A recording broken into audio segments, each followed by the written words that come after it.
so many things, like how to love and how to lose and how to choose.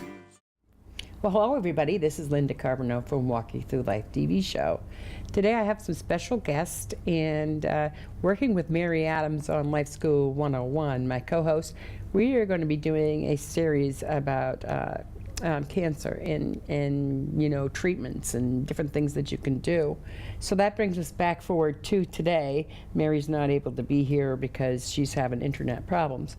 But today we're doing this as a Walking Through Life show, and I'm very happy to introduce my wonderful guest. I've learned a little bit about them because they did a little bit of a segment so that, you know, they can really let you know what their perspectives is and where they're coming from, and that will also be a part of the show. So to begin with, I'd like to introduce both my guests. We got Erin, and you are? I'm Erin Buck, and I am the group exercise director and the PALS coordinator at the Upper Valley Aquatic Center. So, and you are? Erica Hoffman-Keese, and I'm actually a participant of all three of the programs, PALS, Bridge for Life, and now I'm a new member in the Living Beyond Cancer. Yeah, we have to talk about that. You've got 3 programs within the PALS program. We do, yeah. Okay. As an individual completes the initial PALS for Life program, they're offered an opportunity to continue. And so that lends itself to kind of the next phase. And once 6 months are kind of under your belt, we have this kind of ongoing Living Beyond Cancer, I'll call it kind of our tribe, if you will, of women who have committed themselves to keep coming regularly on a monthly, annual basis. So they're just constantly renewing their commitment to exercise and being at our facility.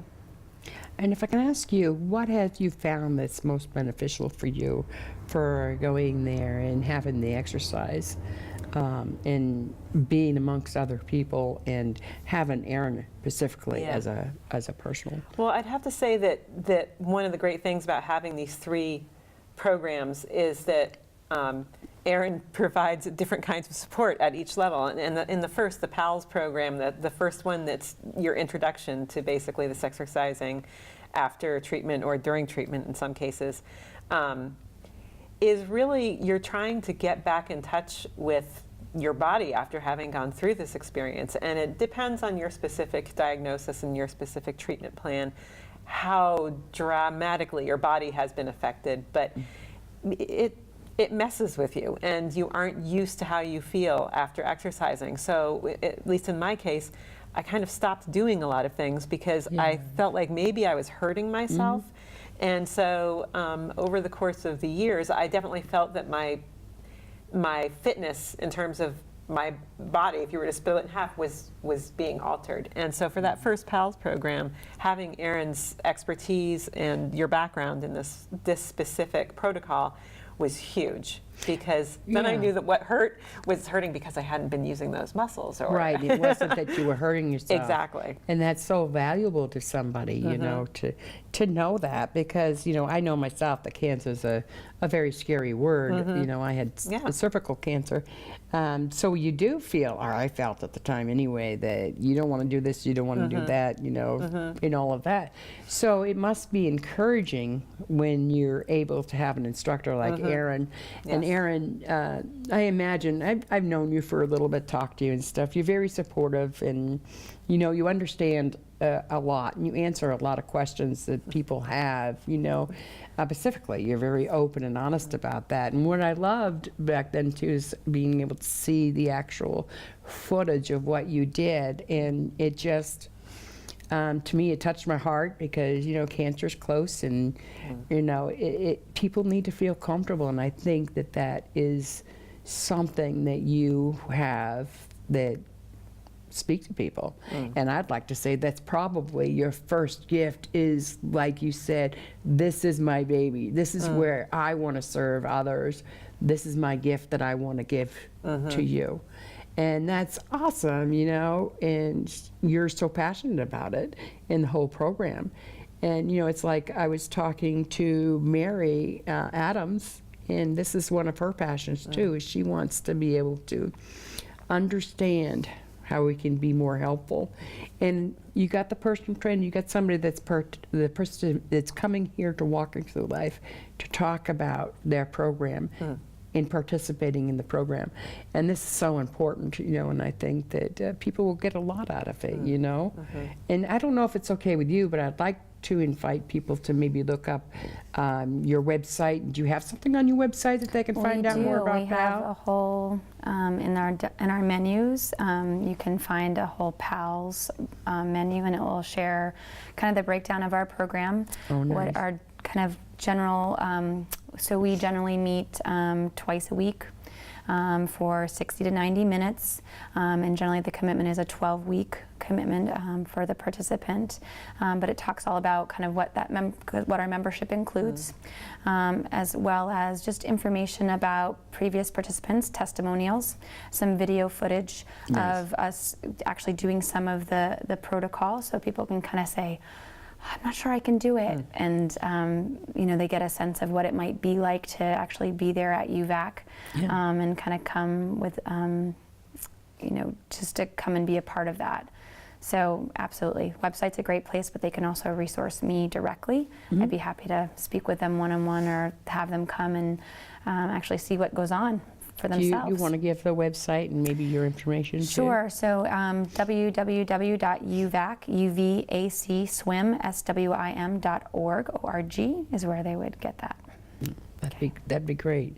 And as a participant that we're talking to you, Eric, I said your name wrong. I know I did. Oh, nobody's perfect, right? Anyway, as a participant, how did you feel the first day you walked in there compared to how you feel now? Oh, vastly much better now. Physically, yeah. Yeah.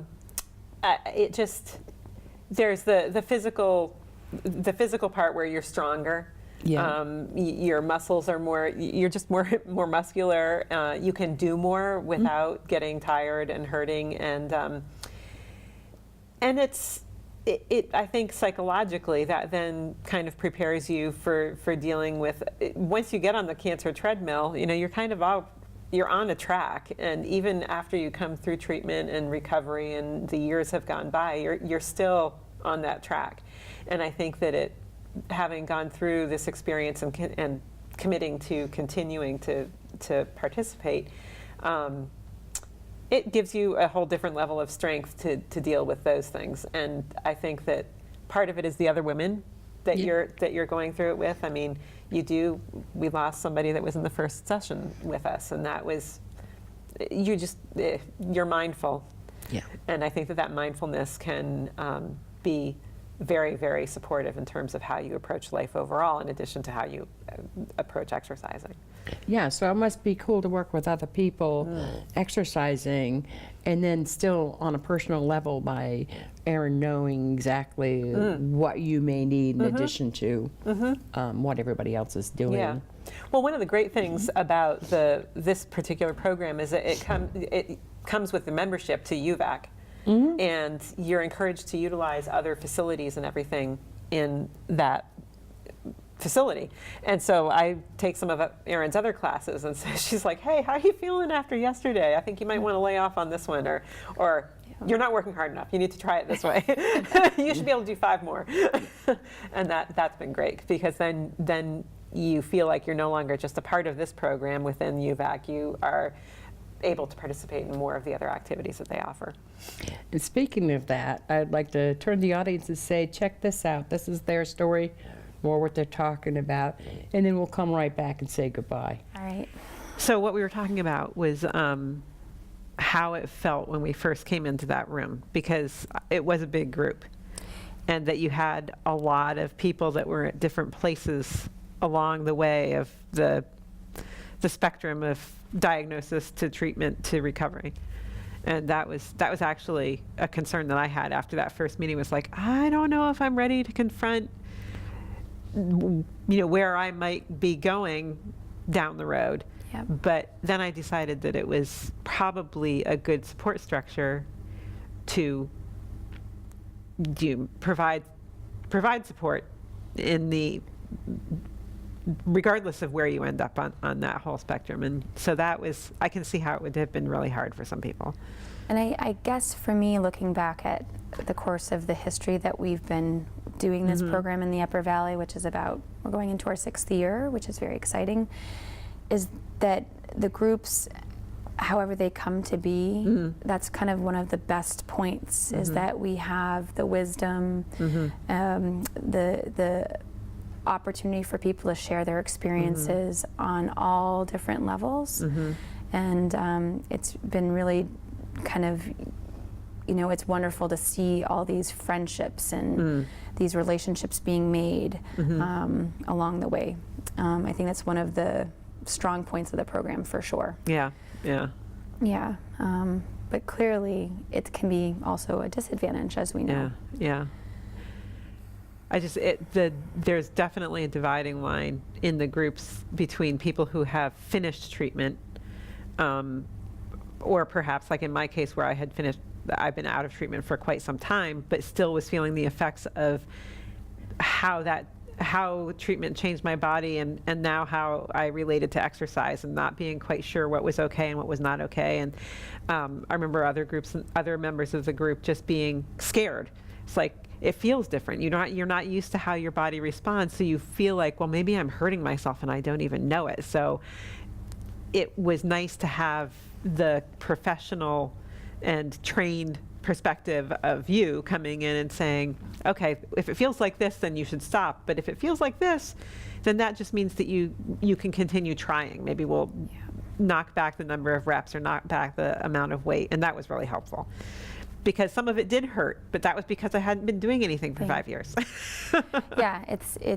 I actually got this question this morning because we started a new group with the fall, and this individual had, a surgical procedure that's changed the core region, and with that has come, feelings of uncertainty, because when we do basic core exercises, she's really worried that she's going to, of course, hurt herself because you can't feel it. Exactly. And that's not any different for somebody often with the arm and the upper body or the upper extremities who've gone through mastectomies and those types of procedures. So, it's like you feel like encouraging them to trust themselves and their body, but it's question. It's like, I don't know. Can I? Well, exactly. I mean, one of the reasons you're there is because you've had this massive, dramatic event in your life, and I was just speaking for myself and some of the people that I've talked to in the group, is it feels like your body let you down. You can't trust it. So now you're like, trust my body. That's what got me here in the first place. So it just makes it a little more challenging.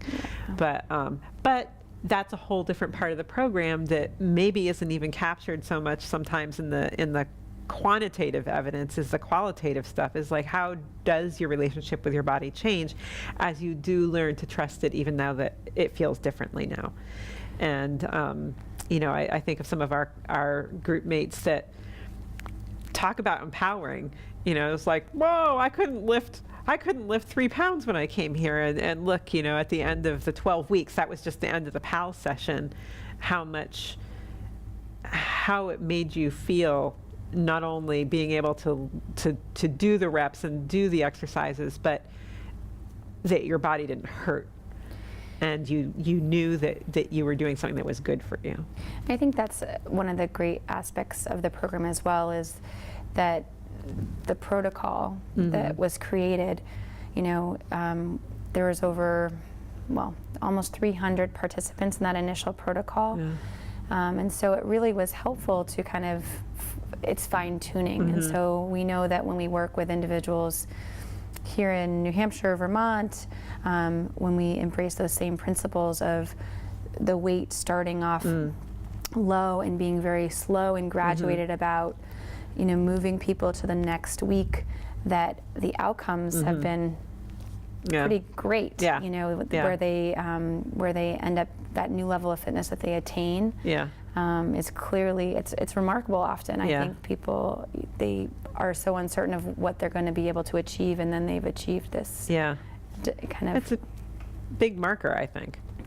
To be able to get to that.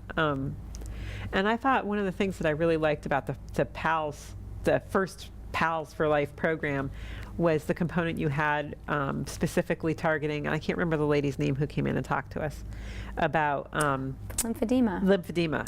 Yes. Because it's easy to assume that everybody who's in a group has had the same treatment experience, not the same exact treatment, but the same similar experience. And I think I came from outside the United States, having had my treatment by another protocol. So it was interesting, just from a personal perspective, to be able to line up like, oh, did they do that when you were doing, did you ever hear anything about this when you were having your treatment? And it made me feel better because I was able to see, just among the group that I was with, that all of them had had different interactions and different experiences and different amounts of information that were provided. So because initially I had felt like, wow, since I'm coming in from having gone through this under a totally separate protocol, maybe I missed something really, really dramatic. And it made me feel better because it was like, well, no, everyone has had differences in terms of what they've learned and what they haven't learned. And the lymphedema thing was a big one, just in terms of ongoing, not concerns, but things to be aware of going forward, because I had not been made aware of that. And at least in that session that we had, most of the other women who were there also had not been made aware of the fact that it was kind of like, oh, 5 years out, you're fine. It's like, well, no, you should actually be concerned about monitoring these things going forward. Yeah, and I think, again, it's another strength of the program in general, is that we have this wonderful circular network at Dartmouth-Hitchcock, and we do have the benefit of working with their physical therapists who are lymphedema specialists who, firsthand work with patients day in and day out that have specific breast cancer concerns. So tapping into their wealth of knowledge and then being able to bring it forward, even for 60 minutes, which is what the program design extends itself to. Women are able to just speak and share fears, thoughts, things that have worked well for them in the past, which is also a helpful thing. Another opportunity to really kind of collaborate with one another and find that helping hand to kind of just get through as you're kind of persevering through some new challenges. Especially when you start a strength training program. Well, exactly. I think that's, I mean, there are lots of different support groups that's a big part of the way people are treated here in this country. That was not part of my treatment. And that was great, there was sharing and stuff like that. But I think having the action step of actually physically challenging yourself with other people, and then seeing how you can help other people face specific challenges they're facing for whatever reason, and what support you can draw. I mean, I think I couldn't do those wall squats or whatever they were, and so one of the other ones was like, just distract yourself. I go through my grocery list. It's like, okay, so starting to think about that and what a big difference it made. And over that 12 weeks, going from 15 seconds to a minute and a half, and she still, I don't know how long her grocery list is, but she could go on for a really long time. It's really true. I think that's, the small group, having someone to work towards that new sense of self, and not feeling alone, and it does wonders for, and I think it does wonders for some healing too, all around. Yeah. So anyway, Erica, did I say it right? Yeah, you said it right. This has been wonderful, but the time just went by so quick. I mean, it just like flew by. And I just want to tell you both that I so appreciate you coming and spend this time with me here on Walking Through Life. And I look forward to you guys getting to know Mary Adams on Life School 101. And I want to bring a camera and film some of this, if it's okay with you and your participants, if that would be okay. I'd like to do that too. And I plan on, if it's okay with you guys, to do a number of series with your program and what you do. I think it would be an awesome, people could see it, they could relate to it, and then, understand that things are possible when sometimes you think they're not. It's all about reach. Yep. Exactly. Exactly. reaching Yeah. within themselves, but also reaching as many people that we can. Yeah, and I know a lot of times when you feel depressed or not feeling well, that exercise is a great way of lifting that, I should say. Yeah. So, I hate to say goodbye this time, but we're going to be doing another one like real soon, as soon as we can get Mary with our internet, our service anyway. So, Aaron and Erica, I want to thank you very, very much, and I look forward to doing another show with you guys. But I will see you after the Aquatic Center. So I hope you all have enjoyed this show and would like to find out more. Like Aaron gave the website to the Aquatic Center. Check it out. Go check it out and see what you think. Give her a call if you're interested, or if you want to find out more about the program. You must have like donation stuff that people can donate. Absolutely, yep. Yeah. There's so a link on the website. there's a link on the website for Yep. that, which is so important that we support programs like this. So once again, everybody, check it out. Look for us again on Life School 101 and Walk of Life, and we'll see you next time. Bye-bye. Looking down a road that seems so rough.